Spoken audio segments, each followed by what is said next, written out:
मेरा एक दोस्त है, उसकी अम्मा कहती थी कि किसी को माथे पे नहीं चूमना चाहिए, क्योंकि इंसान का मुकद्दर, इंसान की किस्मत और इंसान का मकसूम उसके माथे में होता है। जब आप किसी को माथे पे चूमते हैं, उससे उसका सारा मुकद्दर ले लेते हैं। तो ये शेर है कि हमें बदन और नसीब दोनों संवारने हैं, हम उसके माथे का प्यार लेकर गले मिलेंगे। हमें अपने शहर ने भी ना रखा, हमें अपने शहर ने भी ना रखा, वो औरों के शहर में जिंदाबाद।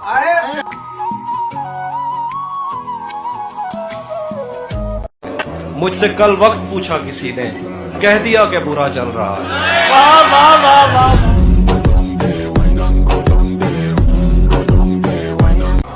तुझसे मिलते ही मुझे पहली मोहब्बत हो गई और मैंने वो मोहब्बत आखिरी तस्लीम।